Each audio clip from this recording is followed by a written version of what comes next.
limiteds are the new black in the IT contractor space. We are seeing a lot of our contractors moving to opening their own entity. With the changes in the contracting payroll space, I guess, over the last, say, 6 to 7 years, where payroll tax is no longer an exemption and workers' comp changing for payroll companies and agencies, the flourish of people opening their own PTY has been quite interesting.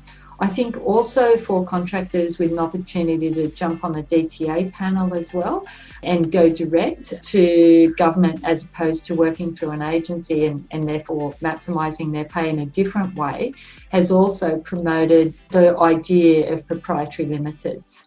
So Bookssorted Best Kept Secret this is our grassroots. We actually have a number of startup recruiters who are just on the DTA panel and simply contractors who wanted to start their own PTY because they are doing some sort of app development or software development as a side hustle, and so wanted an entity to be able to push their contractor payroll through and then also the other revenue that they're getting from their other sort of side hustle through as well. Booksorted can do the end-to-end process. We can invoice your client, do your bank recs, do your BAS, and the whole box and dice within that proprietary limited space, because we do understand that most contractors are working huge hours and potentially some may be out of their depth in the bookkeeping space.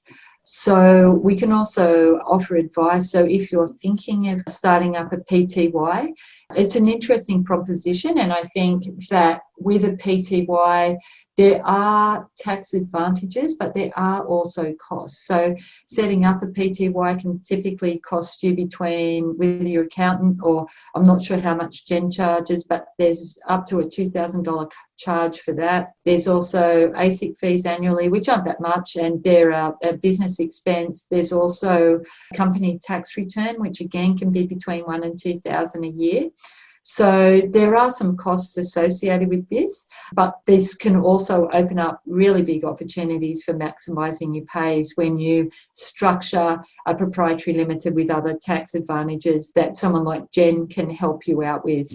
So Jen and I partner. So if someone is talking to us about opening a PTY, and we've had quite a number recently, Jen and I partner together and Jen opens the company and sets up the GST and tax file number and everything that needs to go with that, all that compliance stuff. And then Booksorted then support that proprietary limited with the bookkeeping services and take the headache away from the contractor having to manage that.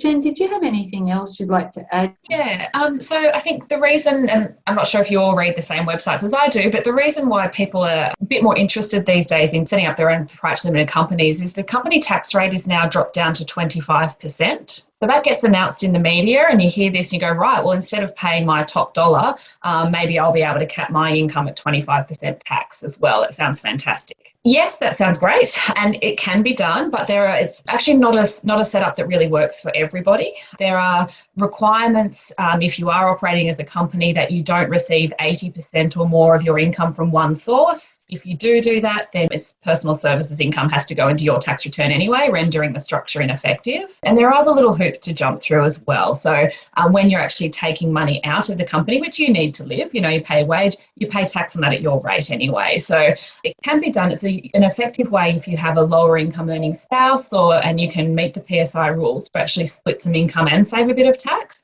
But it certainly isn't a silver bullet. It doesn't actually work for absolutely everybody. It's worthwhile having a look at it for your individual circumstances. But oftentimes, the reason why we're seeing a surge in popularity is this big announcement about 25% tax. It definitely needs to be worked through. Sometimes things sound too good to be true, and they are. Yes, sadly. And I think that tax piece there where it's taxed at 25% when it sits in the entity. Typically, correct. IT contractors are taxed at 40%. So when you withdraw that money from the business or from the PTY, then that extra 15% is levied at that point. So yeah, sadly, the ATO have seen it all and they're just getting better and better with their data matching and everything. And so it's something that you can't do. But I think, as Jen said, if it's set up right, and you utilise your accountant to make sure that it's A, compliant, and B, you're making the most of it, there can be some real opportunities in that. And from the bookkeeping perspective, people like to not have to worry about that. And from our side, this is our bread and butter. This is what we've done for 15 years. So we understand, obviously, the bookkeeping side, but also our niche is IT contracting. So we can also help you with those additional deductions that you may be able to make if you're running your own PTY.